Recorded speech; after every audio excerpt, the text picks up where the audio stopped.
What is sustained in a sustainable society is not economic growth or market share or any of these things, but is the web of life on which our survival depends. Desde que lançou o best-seller O Tal da Física em 1975, o austríaco Fritjof Capra abriu um novo capítulo em sua biografia. Ao relacionar aspectos do Zen oriental com a física quântica, Capra entendeu que o grande desafio da ciência contemporânea era a aceitação da sua não linearidade, a forma como se move a própria teia da vida em diferentes direções.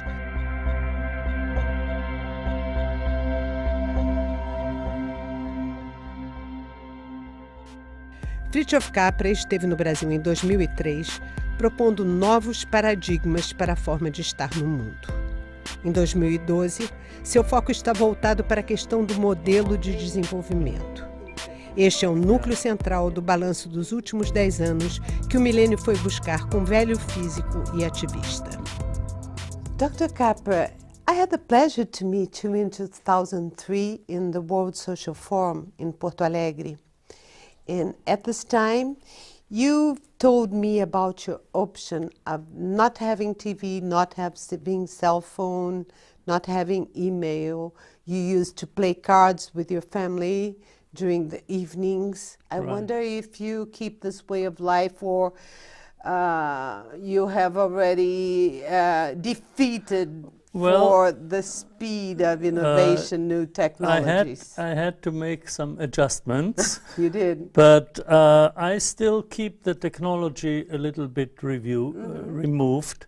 I still don't watch television, except for tennis, because I'm a tennis fan, and so I watch tennis matches.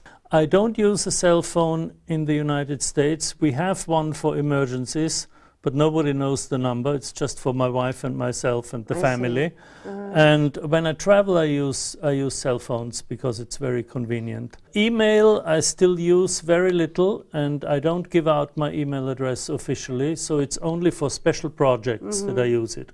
So I've made some adjustments, but I still keep a lot of free time for myself to think, to write, and to have a private life.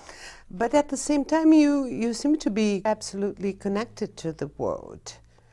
How do you exchange ideas, or for instance, how do you respond to the enormous number of invitations to give lectures in different countries? Let me tell you, first of all, that I keep very well informed.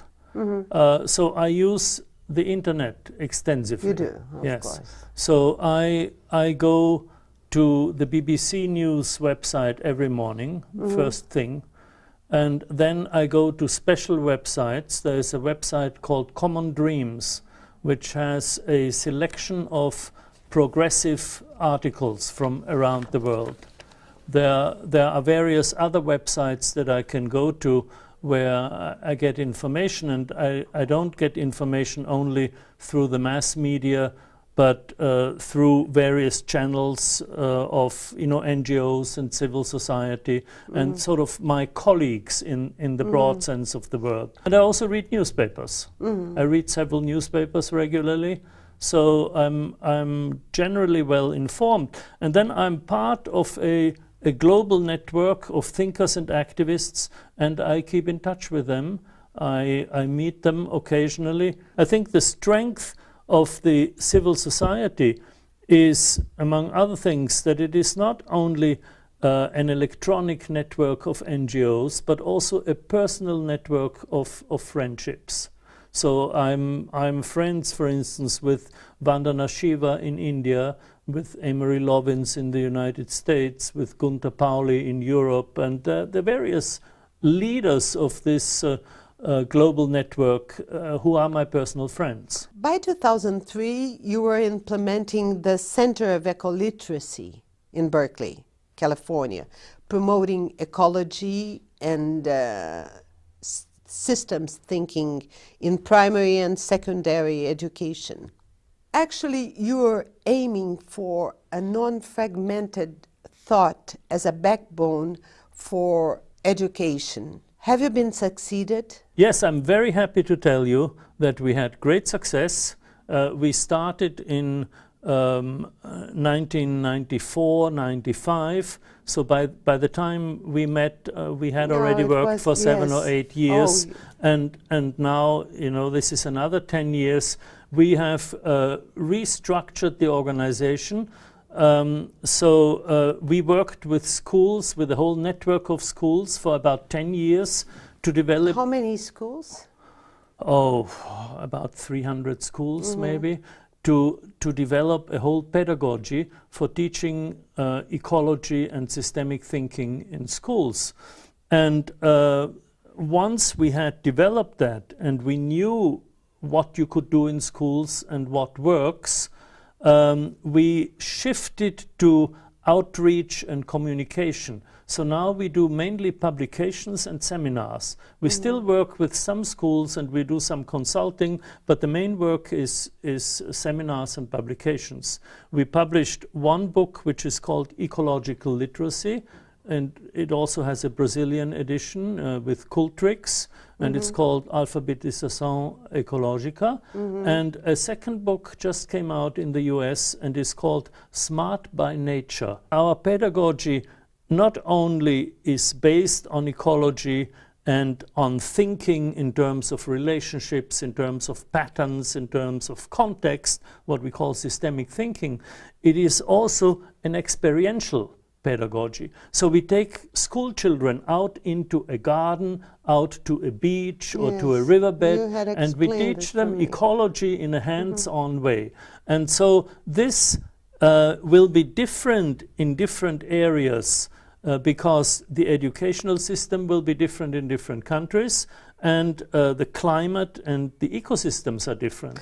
Do you believe that the mainstream science is really opening up to non-reductionist and non-linear ways of thinking? Yes, absolutely. There has been enormous change in science, and I tell you why. Because scientists have realized that all living systems are non-linear, and that non-linear systems need a different approach and different techniques. And we have can you give me an example?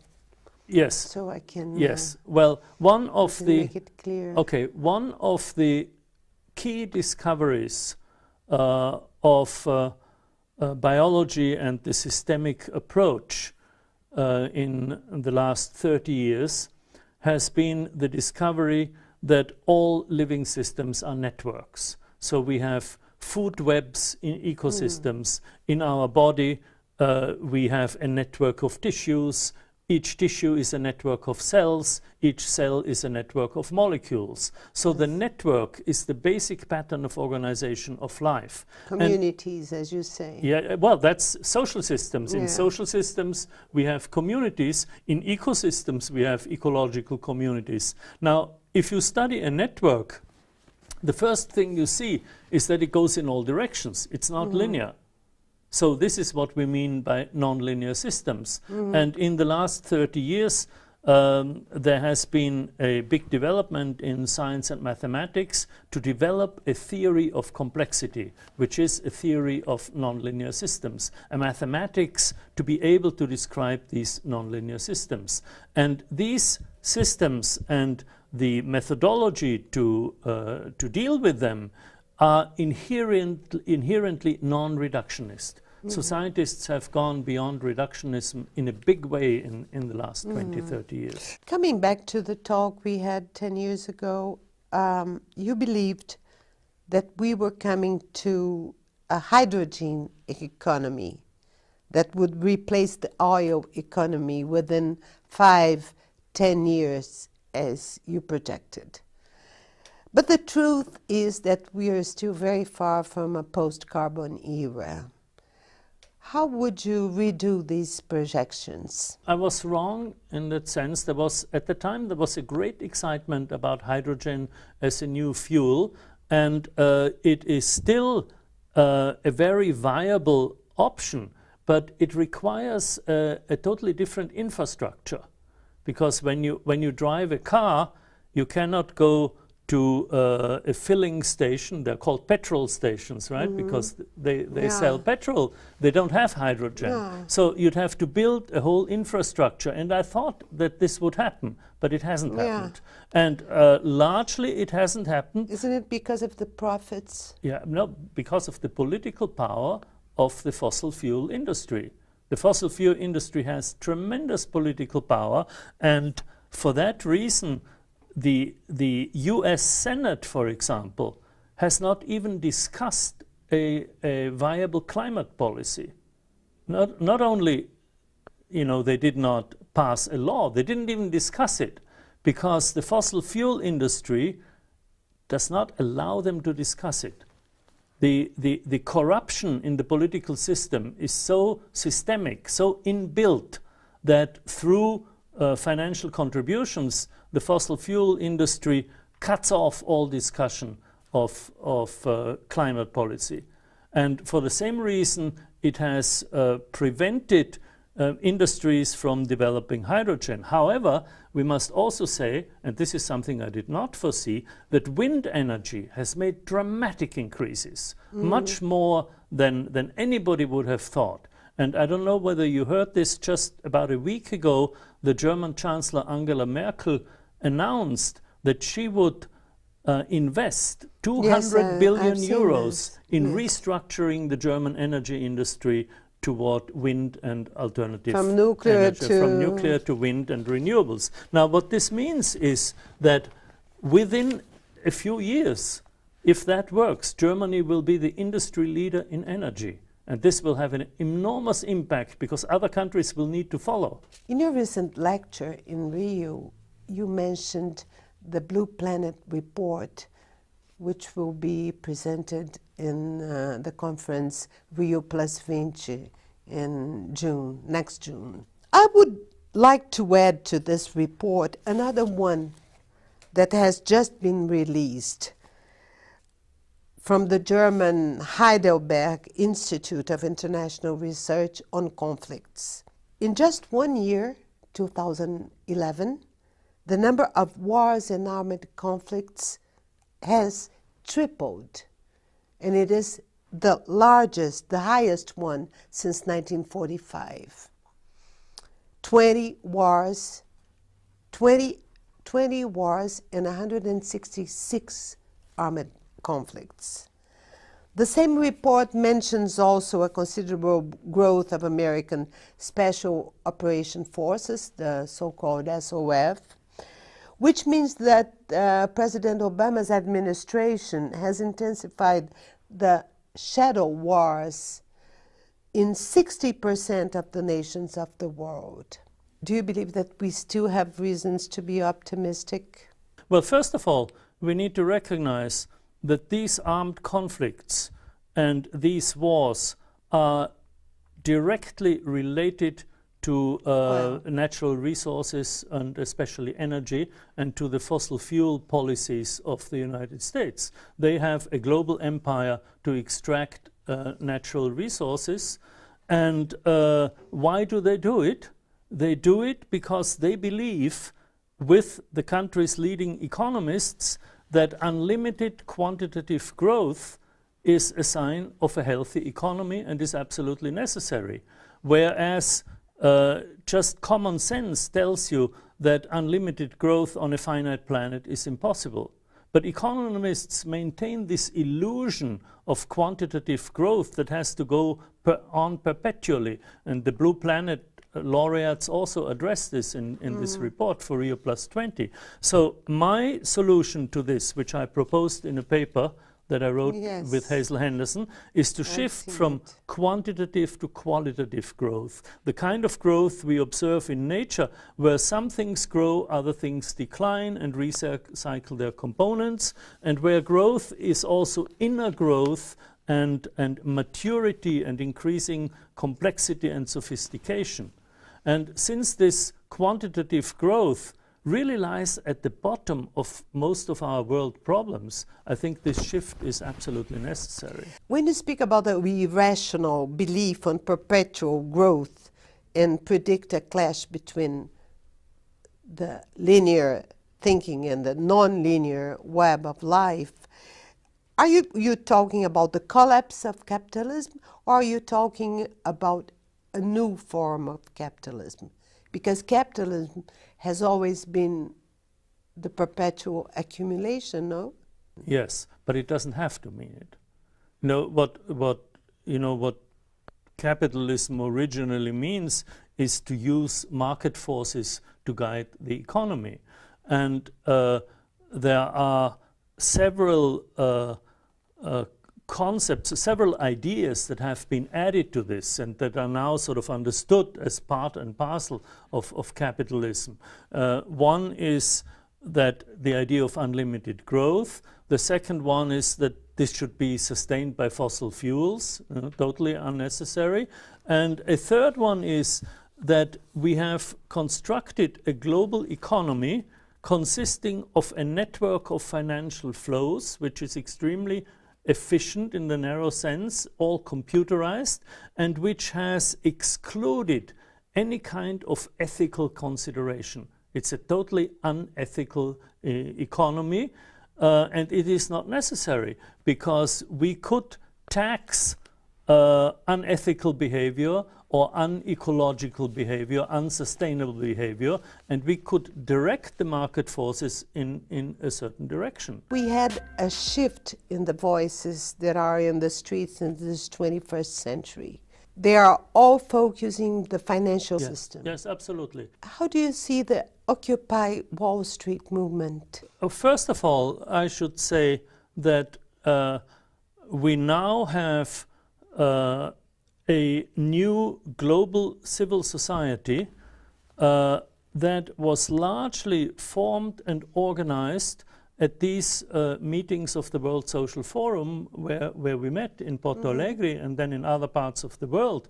So we have a global coalition of NGOs that represents the values that we began to advocate and explore in the 1960s. Now, at the same time, as we coalesced into a global network of thinkers and activists, at the same time, the corporations and businesses also coalesced into a global network, into a global financial network, and into a global economy. So now, I think the latest round of this struggle is that especially young people have become keenly aware of the dominance of the global financial system and are protesting against it. I'm very hopeful in the Occupy movement because they really address the core of the problem, the dominance of the financial sector and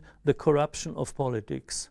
That needs to be addressed. Dr. Capra, in these days, the expression sustainability has become a sort of a new brand that has been disputed mostly by transnationals all over the world.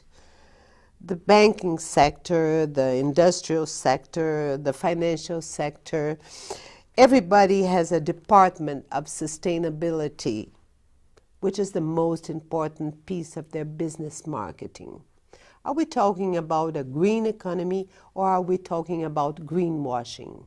Well, largely about greenwashing, and you can notice that in fact most of these companies do not talk about sustainability but about sustainable development, and that was of course the term coined by Brundtland, by the Brundtland Commission in the 1980s, but it's a very difficult term, problematic term, because development as it is understood by economists, is growth of GDP, unlimited growth of GDP, which is inherently unsustainable, and as we said before. And so sustainable development in that sense is an oxymoron. It doesn't make sense at all.